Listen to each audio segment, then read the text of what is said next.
if I just knew that ahead of time, I could just relax and enjoy it for being the shit day that it is. But I don't know if that's even true, really. You know what I mean? When you're in it, man. You know. Who's to say tomorrow isn't going to be shitty too? Right. Yeah. It's a beautiful way to start this. Yeah, well put it. It's really hopeful. No, I was just thinking. I guess it's just moving up from here, right? This is my friend JAKE CHARKEY. Jake grew up thinking he might play in orchestras, but decided he would pursue a path as an improvising cellist, both in Indian music and contemporary free improvisational music. Just so you know, that's not a path that really existed or has any kind of roadmap.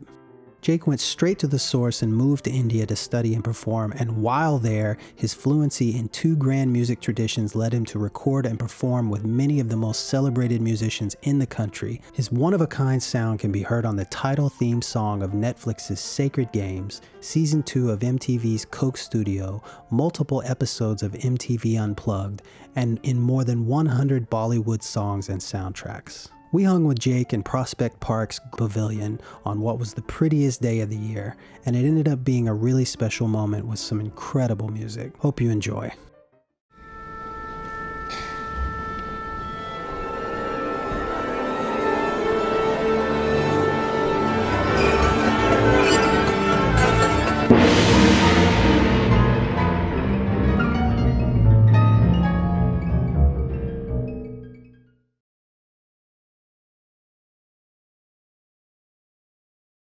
It's coming next. JAKE CHARKEY. Yeah, man. How you doing? Welcome. I'm good. Thank you for having me. Welcome to our here. show. We are in the, what is this called? The Concert Grove Pavilion? You got it. And you did a concert here, right? I did. Recently? It was actually almost a year ago, a little less than a year ago. Yeah. It's beautiful. It's newly restored. There's a stained glass that I can't believe hasn't been knocked out with rocks by now. Give it a little bit of time. Yeah. It's like somebody needs to get on that. You know? It's so beautiful. Come on, Brooklyn. We were talking about you live down the street from me and down the street from this park. Yep. We all live really close. And Tracee was saying that David Smith, the sculptor, used to live on your street. Apparently. So did you know that? There's a big plaque. Oh, really? Actually, no. Yeah, okay. What street? Beekman Place. Oh, nice. Yeah. I always just like to think whenever I'm in like a TD Bank or a Pinkberry or whatever's going on, a Starbucks, like what famous artist studio or musician used to play in a club there and all that. Oh Like, man, we just went to the Basquiat exhibit, and there's all these pictures of Basquiat in Brooklyn, and there's one of him in the cherry blossoms at the Botanical Gardens. Yeah. And I literally just took Naomi there. Wow. Exact same picture. Yeah. I love that. Yeah. It's crazy, the Cool history thing about- kind of layered on top of itself, Yeah. you know, like how much has been here, and then it's always in flux, and it's just never a big deal. Like you said, there's no plaque for Yeah. this famous sculptor and all Yeah. that. Yeah. Man, we were talking about on the phone, and I don't know if you want to vulnerate yourself about this, but we were talking about these months. We both had the same month Right. last month and the same month this month. We're Yeah. both like way too busy, swamped. And then last month you said something about like just sitting around in existential crisis. Yep. I think I said like it's like Spider-Man 1 when Willem Dafoe's The Wall starts speaking to him, you Yes, know? totally. Avenge me. Can you talk about that a little bit? What do you mean by existential crisis? Well, you've got you know. a great career, right? I'm jealous. So. Right. Like, what's that like for anybody who's thinking about being a musician? You know, or... well, don't probably, but Yeah, exactly. you know, I mean, it can look cool from the outside, but as you know, like there's times where you just don't get any calls. Yeah. And I'm a freelancer. There's no job. Like there's no 9 to 5. No there's application process. Or... Yeah, it's just whoever's calling you for the Yeah. gig. So, I mean, it seems like to me like there's some times where it's balanced, but it's usually either just way too much or not. feast or famine, man. Yeah. Yeah. And I mean, I'd say now, like, having lived here for a few years now, I'm starting to get the rhythm. Like, I can kind of predict, like, when it's going to be famine. Like, August is probably not going to be It's much. like yearly cycles, kind of. Yeah, it seems like January, February are kind of low usually Yeah. for me, and sort of end of July, August also. So it was predictable, but it doesn't make it any less rough. Yeah. Because it's like, just because you know it's coming doesn't, you know, nothing's happening. There's no guarantee that it's gonna like pick back up. again. Yeah, I mean, I have exactly. faith it's gonna. Yeah, the but, moment like, seems really ultimate. You know, I was going to ask if you could enjoy it at all when it was down. I did, yeah. I mean, there were also moments where I was like bummed out, and also financially, you're like, there's no money coming in. Yeah. But I have a kid, so you know, like You're not bored. exactly. There's Yeah. always something to do, and it's usually fun. And he's 3. He's probably bringing in some money too, right? I told him last month that he had to get a job or get out. Yeah, yeah. So Earn you know. your keep. Yeah, he's on it though. He's being responsible. So he's at work now. Yeah, I had this theory that like if I knew, you know, you have these days that are just the worst. You step in a puddle and like everybody cuts you off on the way to get into the subway, and like if I just knew that ahead of time, I could just relax and enjoy it for being the shit day that it is. But Yep. I don't know if that's even true, really. You know what I mean? When you're 'Cause- in it, you're in it, man. You Yeah. know. Who's to Yeah. say tomorrow isn't going to be shitty too? Right. Yeah. It's a beautiful way to start this yeah, well interview. put it. Yeah, It's yeah. really hopeful. No, I was just thinking. I guess what it's a just bummer. moving up from here, right? Yeah, no, this was the easy stuff. Okay. Do you have like a certain amount of time that goes by where you don't have a gig, where that's when the crisis starts? For me, it's like 3 weeks. Yeah, you said that I don't know. recently. Yeah. I've never tracked it, you know, and it probably is somewhat context based with like whatever else. Like if I didn't have a kid, it probably that would have set in like much sooner than it did. Yeah. You know, like Yeah. probably would have been Take like it from me. day 4 or something. Yeah, yeah. You know. Exactly. But yeah, I mean, I went to the beach a bunch. It was okay. It was just in the moments where I wasn't busy, then I was like, you know, why? Why? Like, why? Why are you sitting down with your instrument? The crisis begins. Yeah, and also like there are other things that happen too. Like, you know, you want to imagine that you're so into like your practice that like you're gonna practice a lot in those moments, but actually, it's actually not necessarily what happened. I mean, at least for me, I don't know how it is for you. I get bummed out, and then I'm like, Yeah. I'll like I do other things that do make me happy, but they're not that. Like I'll like I make bread, or like I cook a lot, you know. Yeah. Yeah. I had a friend during COVID, during the lockdown year, that didn't touch his instrument once. Yeah. Good friend of ours. And then I had another friend that practiced like 7 hours a day. Yeah, I don't like that. And I think person. both of them were, yeah. I told both of them, I was like, that's great. Whatever works for you during this time. Yeah. You know what I mean? So it's like figuring that out. Obviously, you can't never practice or, you know, always practice. Then Yeah. you sound like a robot, but, you know. I read something on your thing about walking between 2 different music worlds. Yeah. And I always feel like I'm walking between 2 or 5 or whatever Nice. worlds, you know, jazz, free jazz, new music, R&B, whatever.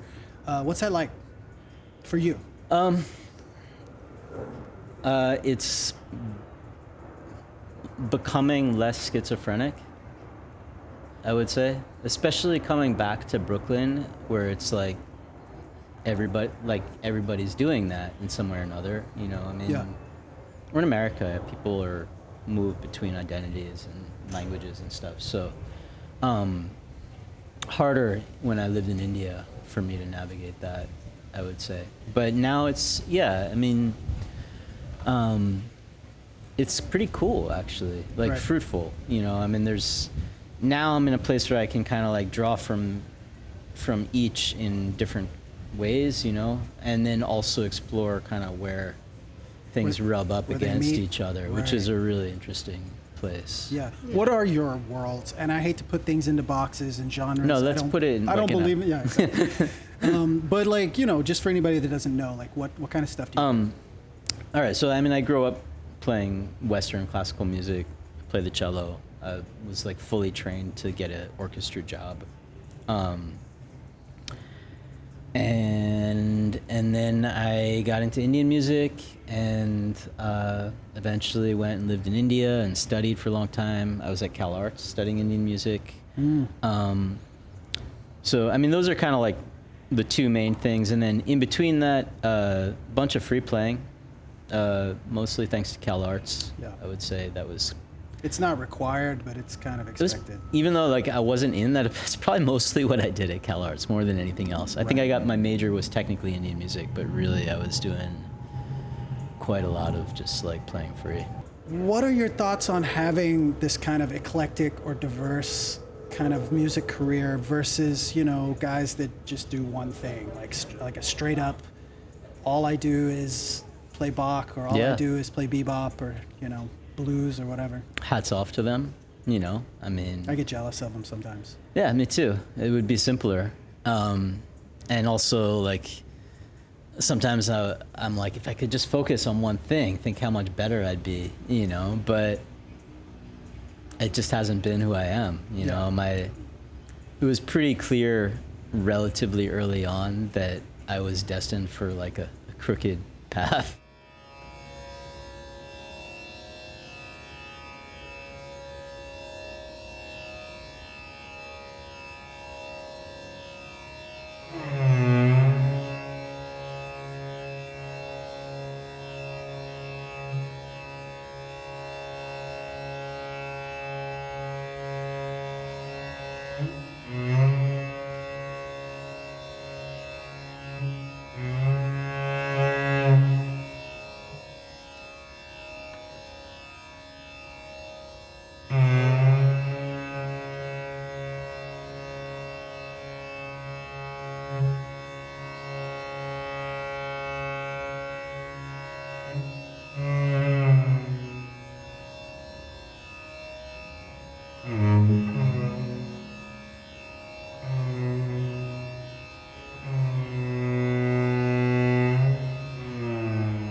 New York, to break into any scene is like, it takes investment. Yeah. It takes time, kind of go into these places, schmoozing, playing sessions with these people, and I'm like, well, I can't do that for these 5 things that I do. It's impossible. So, you know, I don't know.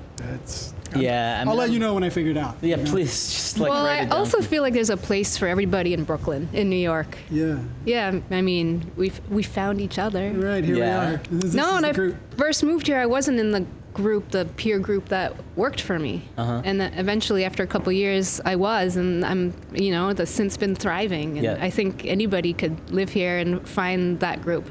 Yeah, I mean, I think that's true. Although I think with music, there is a tendency to put things in boxes, and when you are hard to define, it makes the career path, it can be challenging. Yeah. You know? Yeah.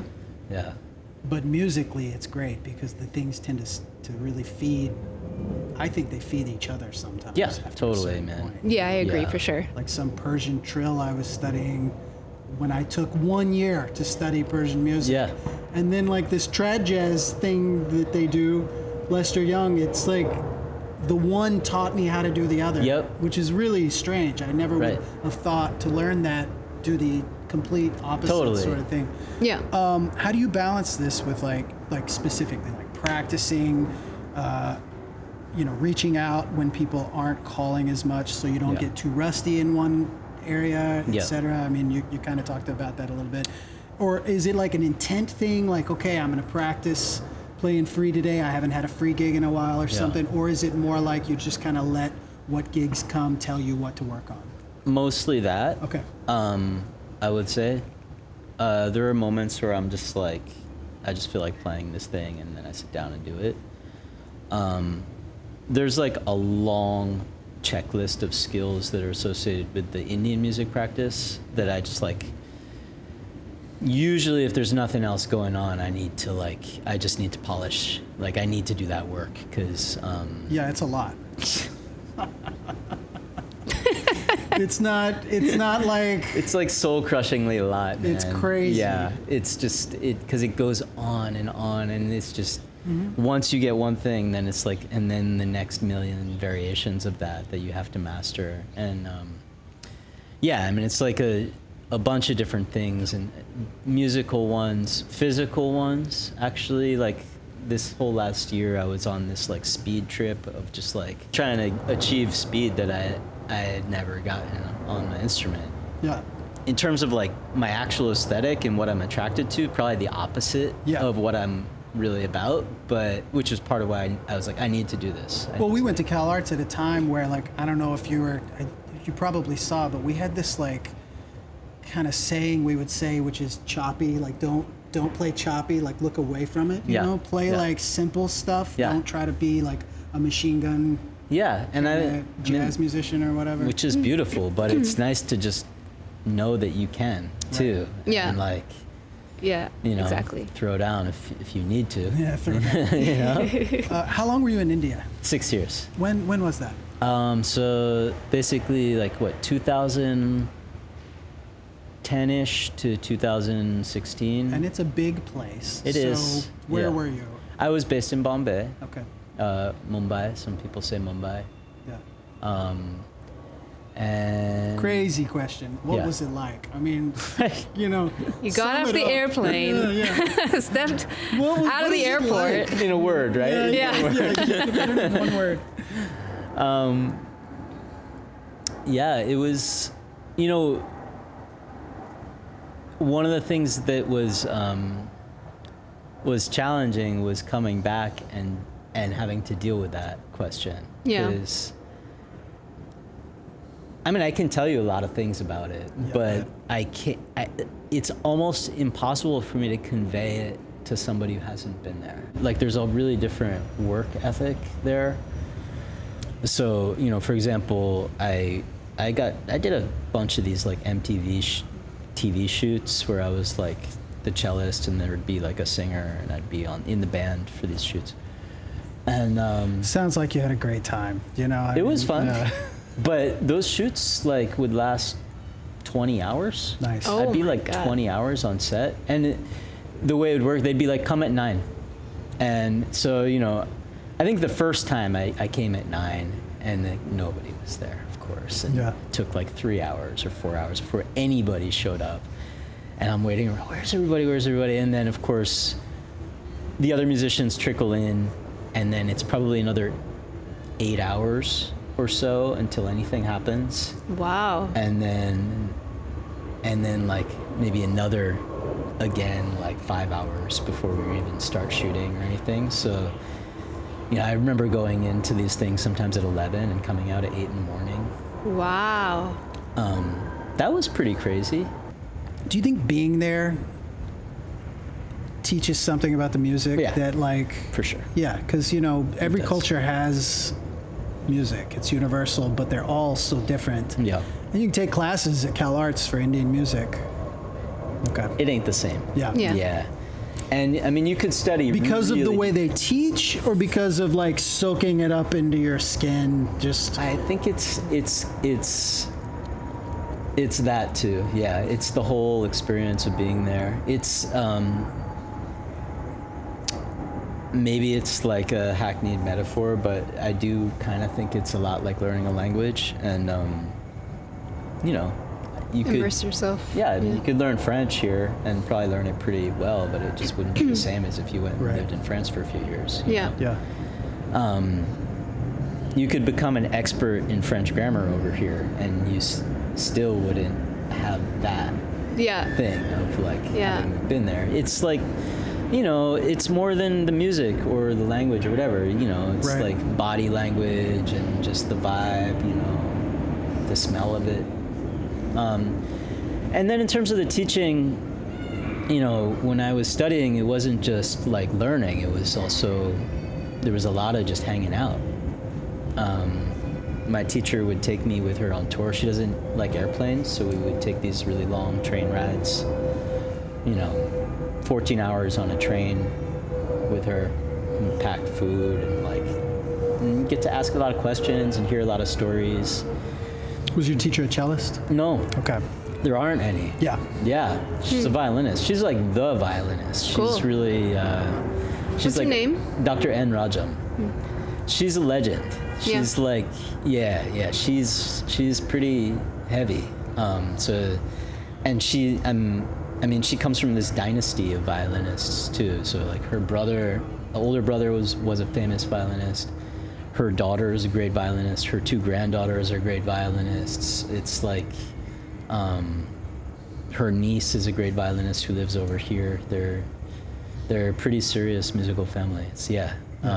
Because I heard, I don't know if this is true, but I heard once that like if you want to study tabla in India, you don't get a drum for a while. You have to learn just by syllables, and you know, you have to watch, and maybe even like shine the shoes of your teacher or something for a while or something. I don't know if that's just maybe one person's experience, or like, I don't know, we both teach beginners. Is that, can you imagine not giving them an instrument for a year and just teaching them by ear and like by watch me do it and then like sing it back to me and all of that? I mean, it sounds great, but I can't they imagine have to that would go over do the fingering in Park Slope. You know what I mean? Like, I don't think it's... I mean, I think part of that is connected to the tradition itself. So like, I mean, first of all, with tabla, they have what are called bowls, like syllables, rhythmic syllables that they use that you can string together to make either like different grooves or compositions. Each of those syllables means a stroke. Like, it's very specific. It's not just a sound, you know, like, so once you've learned all the syllables, you've basically, it's like learning the score, right? that information tells you exactly what to play with your fingers. Right. Yeah.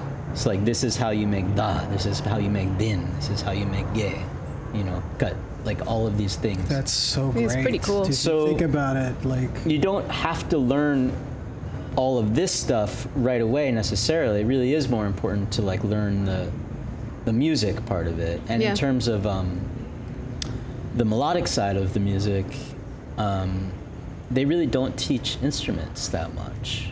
You just learn the music. Everybody plays the same music. So it's like you learn the tunes and then you figure out how to play it on your instrument. But like, there really was none of like, I shouldn't say none, but very, very little of like, do this with your finger, move your bow like Technique, that, hold yeah. your instrument this way, that way. so you find the technique kind of You by figure it out. trying to make the music sound right. Yeah, I mean, you watch your teacher and, you know, they might tell you a couple things, but Yeah, but way different than orchestral yeah, I mean, education my and, whole like, Western training was all like, adjust your Technique. elbow a little bit, now like that, now like that. I always now think like if somebody tried to teach you how to release walk, the tension. if somebody tried to teach you how to walk this way, you'd fall down the stairs. So Yeah. you'd never Yeah, yeah, accomplish exactly. walking from here to there. you Yeah, know? and the teaching's much more like learning language. It's intuitive, like, and back and forth. So it was a lot of just like, you know, she would sing something or play something, and then I'd play it back, and then there would be not much talking, no talking, really. Just I like- remember the A-Way stuff at Cal Arts. It was just kind of like, dude, I remember him being like, do it again. Yeah, They exactly. get it. There's no like, I was like, well, wait, is it one eanda or one eanda? Remember he used to be like, next? Yeah. Like if you didn't get it. There was a girl in my class who used to cry Sink or every swim, time. you know? He would be Yeah. like, next, and then she would cry, and then he'd be like, why are you crying? Yeah. I hate get it that right. crap. You should have just given her a chance to get He got a chance. one chance. He'd be put a bell pattern, and then like he'd sing it one time, and then you were supposed to know how to sing it and where to come in. I was relative- pissed for a while. I was like really upset. I was like, this is not teaching. And now I think about it and I'm like, well, wait a minute. This is how I learn stuff on gigs. Nobody how he learned, comes man. over here and is like, you know, you're playing it a little bit, you know, behind the beat. You have to listen and really, yeah. It's really like, no, you're not really really listen, you Yeah. know, because, I mean, that's the whole thing. Yeah. I did have one teacher that if something was sounding a little square, wasn't sounding quite right, you'd have to tap it on the piano.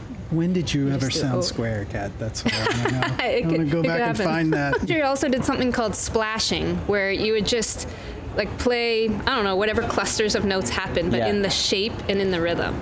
So all the notes would Oh, be yeah. wrong, but the shape and the rhythm would be there and you feel it. My cello teacher in conservatory used to tell me, he would say, detail the fake. So he would that's do this cool. thing where he'd be like, you'd have something hard, and he'd be like, detail the fake. Okay. So he'd be like, just fake it. Yeah. So like you just kind of like throw yourself at the gesture. Yeah, yeah. And sound terrible. Like you'd like. And you keep doing that. And then he'd do it a couple times, and then he'd be like, okay, now detail the fake, and then so you Yeah. try to get like one or two notes in there, and That's then like great. a couple And more. you do the fake like in tempo, but maybe you Yeah. slow it down to figure out the notes and then you just I think try it that's again. great. Like Yeah. because the other way is completely backwards, actually. Like Yeah. I think starting from gesture makes so much more sense than starting from bits and pieces until you have a Right. complete gesture. And to try to follow through too. Yeah. Where it's like if you're in this part of the line, you have to try to follow through for the whole phrase. Yeah. Or you just get stuck there every Yep. time. Yeah, and then I had a different teacher, but kind of same idea. I'd have to play the left hand as accurately as possible, so like hopefully perfect. Yeah. And then the right hand would just all be the gesture. And then he was saying, it's like, yeah, that way if you're playing and you're in it and you mess up one little wrong note, then you're not going to care because you're used to it. Right. You're just going to keep right on going. Right. Yeah, Right. The because motor every still student will happen. stop. Yeah. Yeah. You have some things coming up, some commissions. Yep. Album. Do you have an album coming out? I'm working on this big commission album thing. So it's like basically The thought of someone commissioning me to do an album is Awesome. it's like another planet. Like almost like, you know, I can never even imagine somebody being like, listen, I'd like you to do a piece about, you know, that's Yes. somehow influenced by, you know. yeah. I mean, this all's kind of new for me too, actually. I mean, I'd started reaching out to composers, what was this, like a year ago, and now a bunch more recently, but basically I'm looking to work with composers who have some kind of foot in both the worlds that I occupy, so, or something like that. And so yeah, there's like 11 composers now, and they compose a piece for you? Sorry. They're gonna write music for me. So using in some ways either engaging with like Indian music or the techniques that I use to make Indian music, because the whole cello technique's really different. But they also, and most of them are also coming from like a Western classical perspective. Not all of them actually, but so like just kind of exploring the space in between. The idea is that the album will have also like some more traditional, straight up like tabla with tabla raga renderings next to it. Cool. So kind of side by side. Kind of this like a contemporary music Indian vibe. Great. Yeah. Besides like genres being diverse and like the two worlds or multiple worlds and all that, your career is also not just, playing in clubs or doing commercial stuff or whatever. You do a lot of different stuff. Like, any advice for anybody listening or just for me on how do you manage that? How do you balance it? How do you keep like part of a career going while you're doing another part of a career? That you were talking about working with Bollywood and doing all that stuff. Yeah. So but you're touring too, and you're making albums and doing all that stuff. Yeah. This is something I don't handle very well. So. Yeah. I mean, I he's a dad. don't know if I'm handling it can't even that great, to be honest. But like, I can tell you what it's looked like the last, because I mean, things got really crazy in the last 2 weeks. My wife was out of town, so I was single dadding, and buy you a drink. Yeah, please. Get you a blanket and like hot tea and maybe. But yeah, I mean, this last week I had an Indian like Netflix TV show thing, recording from my bedroom, a new Amazon series here in America, Boots Riley. It's like, that'll be a cool one actually. The Sorry to Bother You. Yeah. Last weekend I played with Adam Rudolph, Go Organic Orchestra, big free improvising ensemble. Yeah. Right on. Brooklyn Raga Massive. I feel like I missed. Oh, there was a session for Deer Tick. This rock band? Yeah. Yeah, that was Tuesday. So, a lot of like juggling. It's like these days. And then, of course, like picking up my kid, making him dinner, and this making him show, breakfast. don't forget, bedtime. like this is. And the most important, I'm saving the best for last, man. Because we really prepped for this a lot. There were hours of preparation. Honestly, I don't think I have like a great answer for you. It's when it's like this, it's just straight up kind of triage. I need more of attrition sort of thing. Yeah, I can do this and I can't do that. Like today's gonna be a day I don't practice. I'm gonna be recording all day, or like today Joaquin's not gonna eat dinner. No. Yeah, exactly. It's closet day for him, like in the closet. That's great.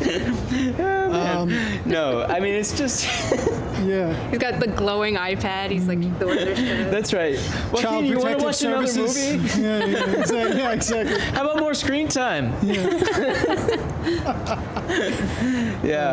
I mean, it's really like, I don't have a great answer. I try to practice every day if I can. There's a lot of other stuff I do for my mental health. Like I said, cooking is like somehow seems to be pretty therapeutic for me, so I do a lot of that. Yeah. It's probably my favorite way to procrastinate.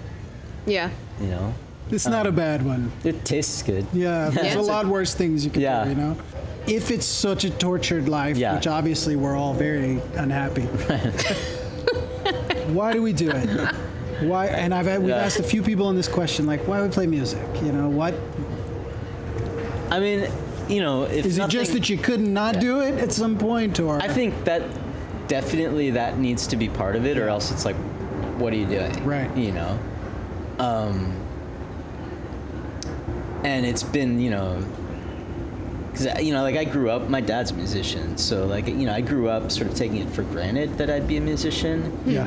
And then afterwards being like, oh, it's this. Like, it's not what you thought. Yeah, and I mean, I spent 2 years after conservatory, I spent a couple years like doing construction trades and stuff, like not being a musician professionally. And fantasizing about becoming a fireman and doing something useful with my life. I could see it. You know? You said something useful? Yeah. Yeah, because my sister has 3 kids, and I was like, you know, I don't know if I want kids. I'm like 50-50 or 40-60, and she's like, then don't do it. Right. Unless you're at least 99%, it's going to be a rude awakening. I don't know about 99%. Yeah, I've had other people that tell me that, like, you know, you get used to it, and as soon as you meet your kid, it's something else. But you know what I mean? Like, yeah. I don't know. Like, I think you'd probably need to be like, I can't do anything but music.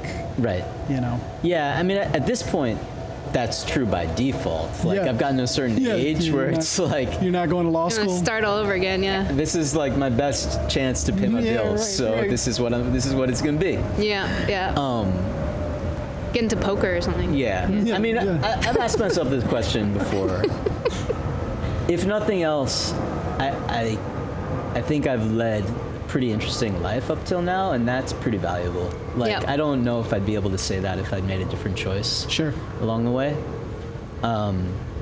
Sometimes I look back and I'm like, man, I could have done, you know, I did okay in school, like pretty good actually. I was probably smart enough to pull off something else that would have paid there are idiots more money. That are doing great. Yeah. You could have done so many other things. Right. But. So I've had those moments, but, you know, I've done some neat stuff. Like, you know, I got to the other side of the planet. I had really pretty crazy adventures along the way. Right. Yeah. The music that I've learned and am still learning is like a source for me in so many ways, you know, and a grounding force. I'm not sure if I were doing anything else I'd be able to say that about that.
Mm-hmm.